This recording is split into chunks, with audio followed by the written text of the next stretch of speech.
Ahoj kamarádi, jsme s Karpem na rychlý popracovní večerní hledačce, tady ještě na takovým podmítnutým políčku.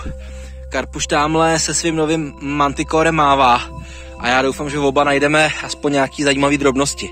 Tady se hned metr od toho místa, kde jsem dělal ten úvod, to je tady. Usmála normálně 81, 80. Ale teda velmi slabá a velmi nízko. Někde možná, že to je blíž tomu drnu tady ještě. Ale jako je to slabý, takový skoro hraniční signál, musím být úplně u toho. No je to takový malej, zrezlej připínáček nebo hřebíček, který se samozřejmě maskoval do barvy tím, jak je zrezlej a jak je kulatej, no. 57, 61, 58. Takže to vypadá taky na pěknou barvu, ale zase se z toho určitě vyklube něco hnusného, ale ne. Tohle vypadá, že opravdu to bude něco ucházejícího. Je to dostatečně silný, dostatečně pravidelný.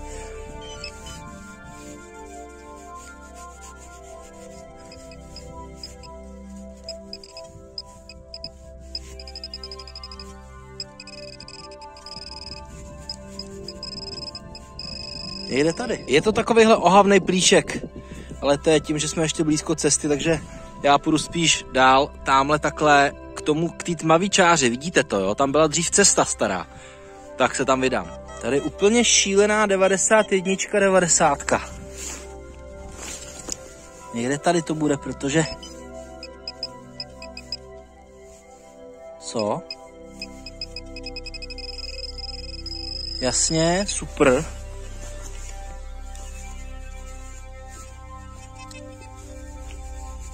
Tak, schválně, jo.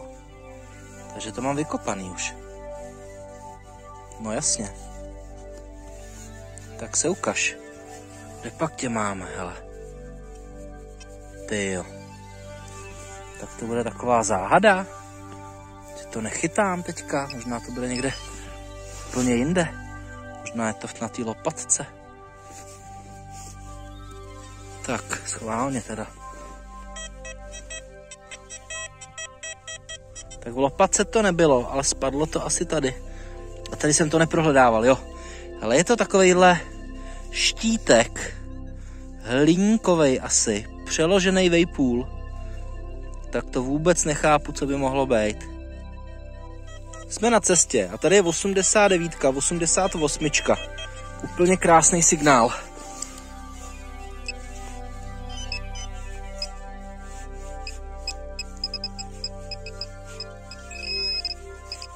Tak tady jo. To je nějaký čtvereček, nebo je to kolečko? Velký ne, je malý, hele. Podívejte se, co to bude, půlkrejcár nebo nějaký desetník. No vydá, půlkrejcár 1858A. Na druhé straně klasicky rakouský orel s žezlem, nebo s mečem a s říšským jablkem. 60, 64, 63. Zní to teda dost nehezky. Možná, že to bude nějaká nábojnice.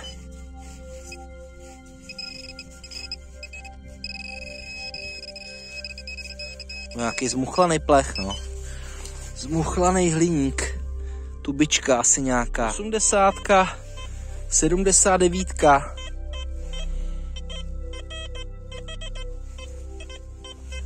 Vypadá to, že to bude zase na povrchu teda.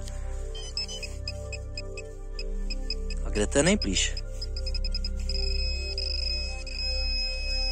Tamhle dole a vypadá to teda zase na nějaký hnus. Něco světlýho tam na mě vykouklo. Takže zase nějaký plech zmuchlaný. Teďka nízký IDčko. 47, 43, 45. 50 nějaký. Tak zkusíme to takhle nožičkou rozhrábnout. Uvidíme, co vyleze. Teďka to trochu křapá. Jako by to mělo být železo, ale nevěřím tomu.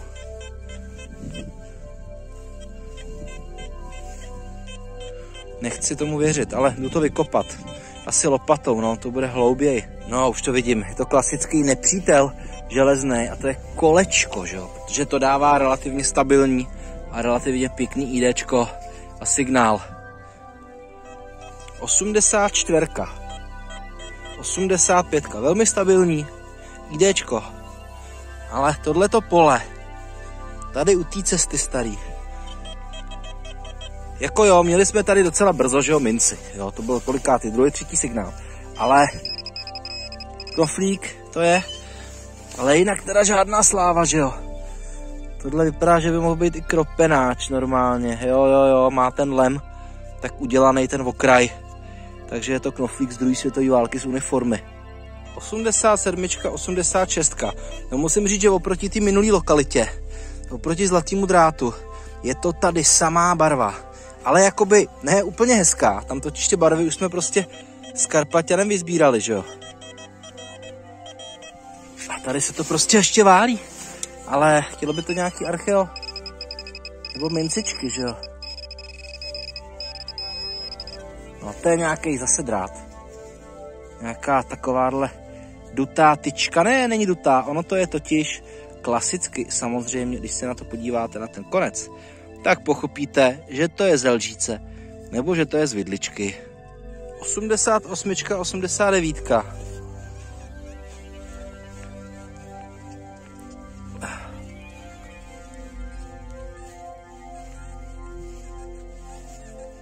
Je to tady ruší ta lopata, že jo?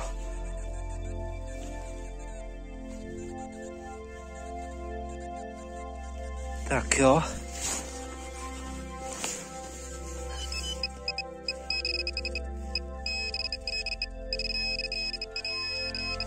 Tohle. Co to bude za materiál? To teda nepoznávám vůbec.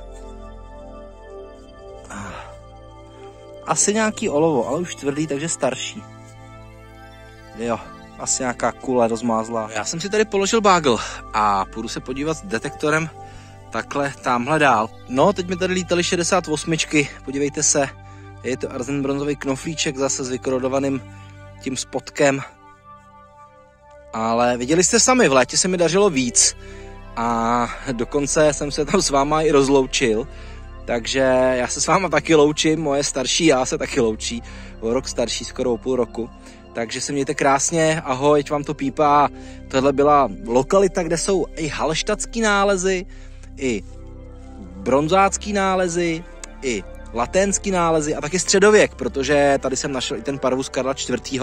A ty černý peníze Vladislava Jagelonského. 70-71.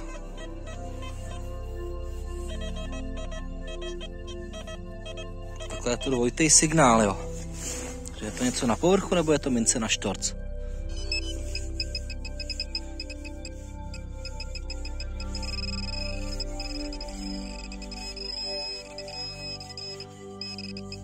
No, tak co to je, už to tam vidím, hele. Už to tam leze. A je to nábojnice do brokovnice. 93, 97, 92.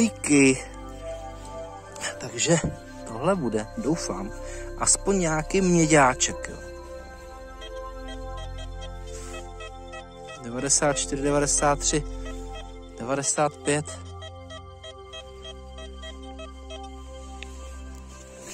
Tak kde pak to máme?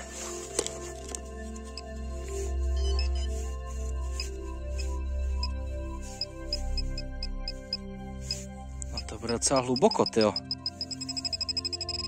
Fakt, že jo?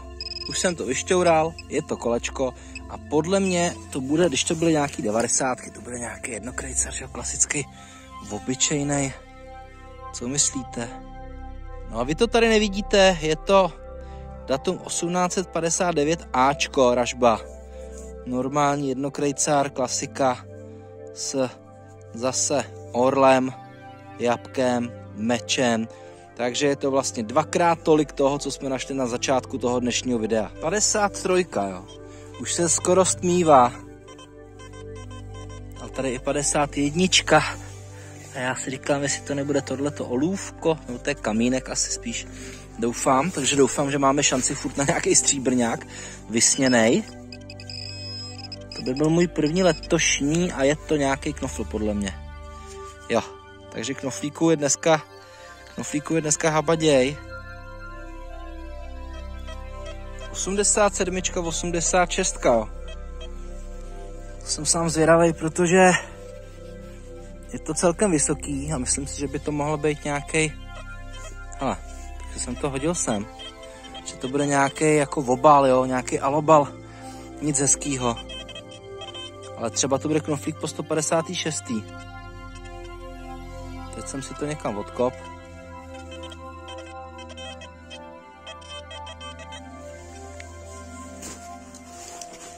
Tak a bude to tohle? Jo, vypadá to jak svorka od buštů, pánové a dámy. Ale možná není. Možná to je něco jiného. Že by to bylo od tušky ten hliník, který drží gumu? No absolutně netuším, co to je. Je to taková objímka. Od tušky to rozhodně není. A dokonce mám pocit, že to má zevnitř i takový jako zbytky nějakého zlacení. Jo. Já vám to ukážu na makru. Je to teda velmi zvláštní. Jo. Podívejte se, jak je tam ta žlutá nebo zlatá, nebo co to je. Vevnitř v takovém věnečku, v takové spirálce. Jo. Přijde mi to, že to je hodně tvrdý, jako by to bylo jako sterling stříbro. No, to je mi, pane, záhada. No, už se stmívá a je docela zima. A já zkusím takový malý trik. My jsme přesně na místě, kde jsem v létě našel, potom co jsem se vrátil z pouště, kus halštatský spony a další nějaký nálezy. Pak začalo pršet a potom byla taková malá bouřka. A já se zkusím vrátit zpátky časem, o ten půl rok zpátky. A vy se budete teďka moc podívat na hledačku, která vlastně nikdy nebyla zveřejněna. Tak já mizím zpátky do minulosti. No a teď jsem vykopal před chvílí 2 plechy a říkám Karpaťanovi, hele, moucho, říkám mu, hele, já nějak nemám chuť teďka točit, chci si jenom hledat, jo. Říká, já budu taky točit, až se něco zajímavého najdu, jo. Tak koukám 63, 64, což obyčejně bývají nábojnice, že jo. A odkryju to, já jsem vám to teda poctivě zahrabal. Odkryju to, říkám si, že by to byl nějaký arzenbronzák, ale ne, s Karpem si myslíme, že by to mohl být nějaký halštat nebo nějaká hlavice od jehlice, ale rozbalím to opatrně a ukážu vám to. No fakt, že jo, vypadá to opravdu jak nějaká hlavice od jehlice, i když je taková tenká.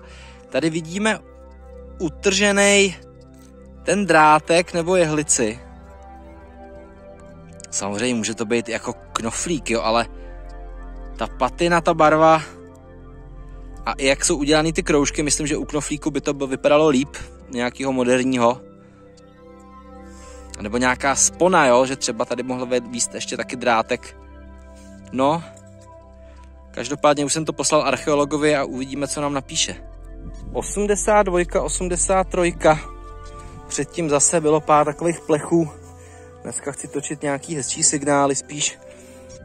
A opravdu si taky zahledat a ne furt honit cíle a videa. Protože jak jste slyšeli minule, vrátil jsem se z té pouště a trošku si chci jako zahledat, zarelaxovat nějak normálně. A už mi to tady škrábe o něco a neříkejte mi, že to bude nábojnice. Co? Je to někam ulítlo? Jste viděli sami, ne? Jo.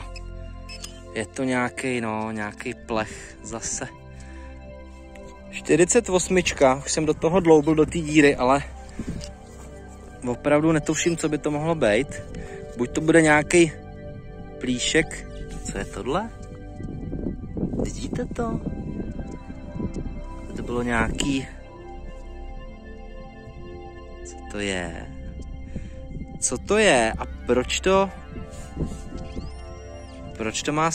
to bere dohledávačka, když to vypadá jak skleněný? Že by to bylo nějaký jako hrdýlko od lahvičky zatavený něčím? Ne, počkat.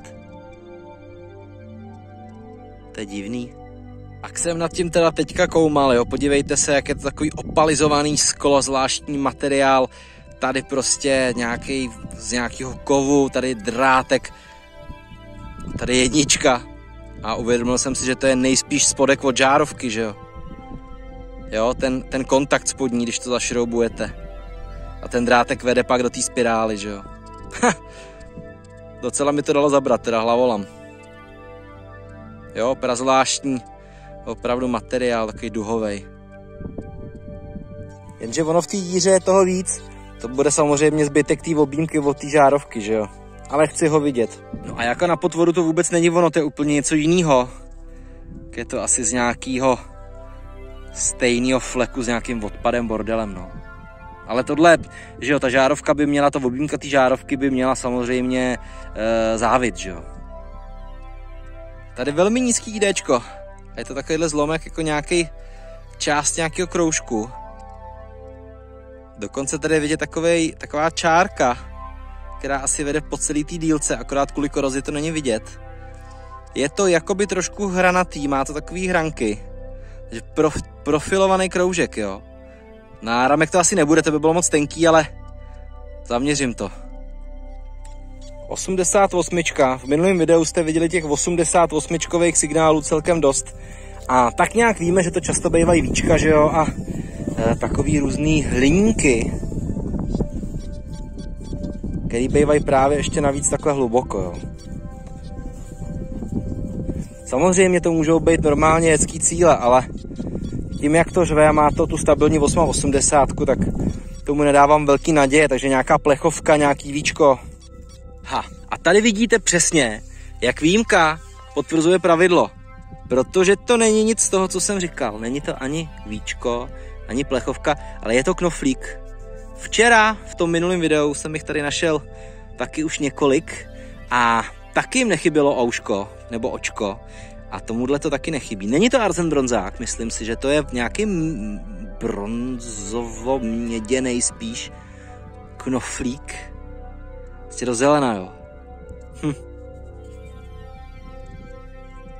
Dobrý. Ale zatím žádná mince dneska, no.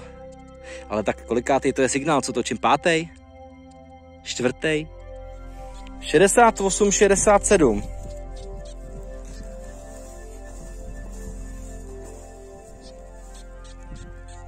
...66... Bude hluboko, jo, takhle. No ale fuj, nábojnice a ještě je rozbitá. No a najednou se tady na mě vyloupla 71, takovejhle signál, teď už to tady nemůžu najít, jo, a říkám si, jo, konečně kus spony, nějaký archeo, ale vy, kdo znáte, tak už víte, že to je svátostka. Je to Panna Marie Svatohorská a nemá hlavu, už mám 3, ale bez hlava, teda takováhle znesvěcená. Je to moje první, no škoda, protože ona na tou hlavou má vlastně očko a člověk si to může pak i fakt zavěsit a nosit to. 70, 68, kousek tamhle od té panenky.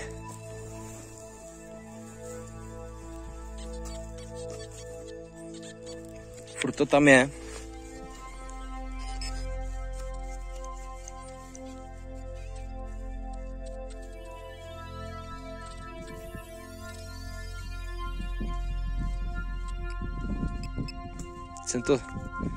Teď se mi to úplně ztratilo.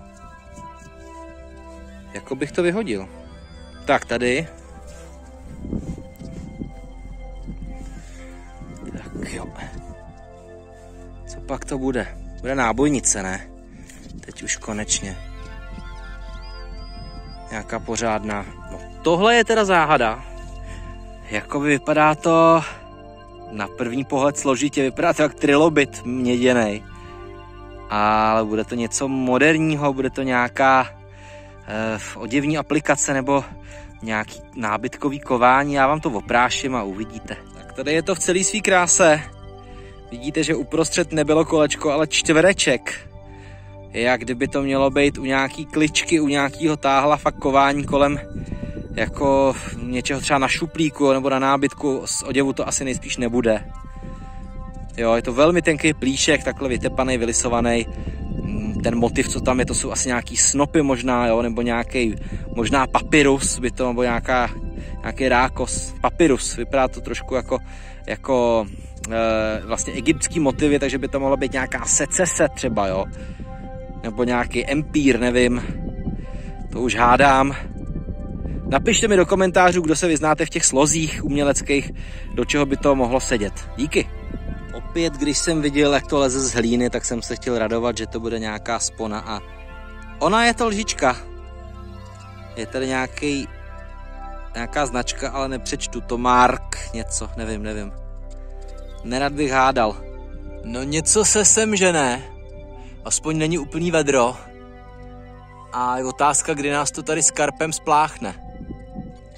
85, 82. Ale že by to byla támhle ta jakási stříbrná kulička, nebo co to bylo? Jo, to je víčko. Od nějaký... Ne, to není víčko, to je jakoby voříšek od nějakého šroubu, že jo? Takovýhle pochromovaný. Takže to vypadlo asi z nějakého traktoru nebo od někať. No začalo nám teda tady pršet. 86, 87 a za chvilku se to určitě bude matlat a já budu mít všechno takhle úplně promočený, protože jsem zvyklý ještě na tu pouštní výbavu, kterou tady nosím v těch vedrech. Je to takovýhle nehezký plech? Asi hliník. 89, 91. Ale karp tamhle něco vytáh. Co pak mi chceš ukázat? Takovejhle páseček moderní. No jo, z nějaký koženky, nebo to je kůže? To je možná i koženka, to je takový plastový. No, ale my si to jdeme dokopat, tu 89, 90. Moc bych si přál, aby to byl hezký stříbrňák, to asi nebude. To by musel být hodně velký. Ale nějaký klasický měďák. Nějaká marča, nějaká barča. Všechno už se začíná, všechno je mokrý, už na mě. Ale hlína je samozřejmě suchá tady.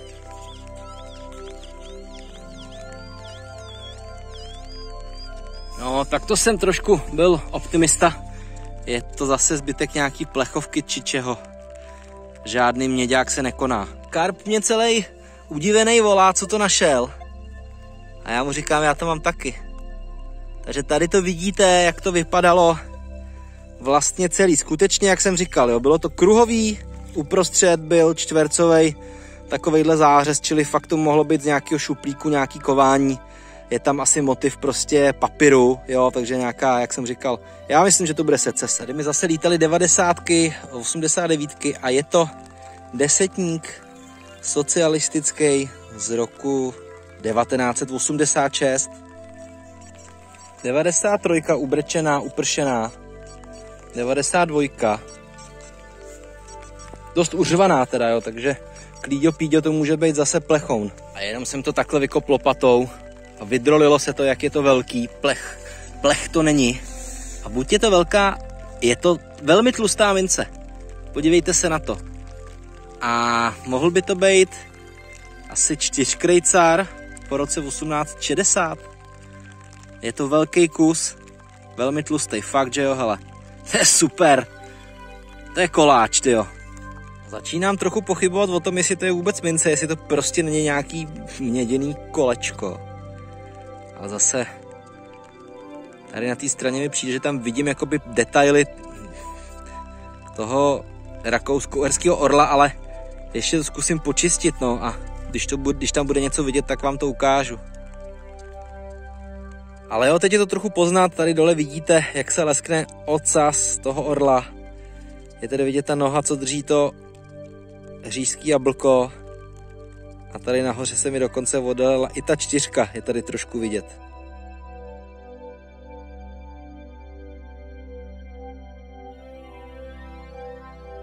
'86. A tamhle Karpaťan našel protektorátní, nevím co, nějakou malou minci.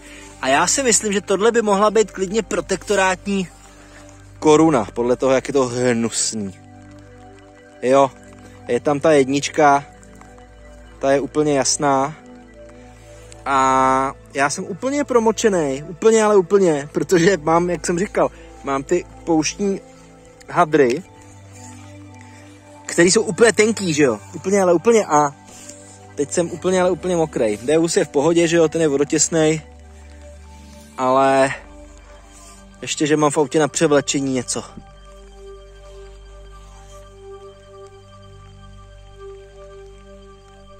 Teď tady takovej drobeček 54-56.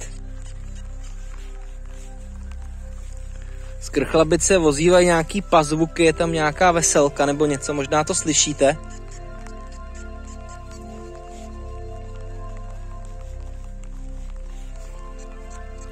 Je to v Hlíně. Když jsem to vykopl, tak jsem trochu doufal ve stříbrňák, protože to bylo přeložený a vy jistě poznáte, že to je zase trhací víčko. Jo, prostě podobně jako máme na plechovkách, takovou tu část, co se prolomí dolů, tak vlastně dřív byly taky takovýhle trhací plíšky a pak z toho člověk pil. Máme tady další 20. století. Desetník, ještě ten starší typ. Po roce 53, takže rok 67. 82, musel jsem kvůli tomu vykopat takovouhle díru. A pak koukám, že tady něco je. Hele, ale co to může být? To je nějaký, možná ale taky kování ze šuplíku. Nebo z okna. Jo, chtěl jsem říct, jestli to není náhodou opaskový, že to byly nějaký nejtky, ale tohle bude nějaký okno nebo dveře nebo nábytek. Ale je to hezký, je to hezká věc. Šla by použít třeba na něco jiného nebo taky na nábytek, no.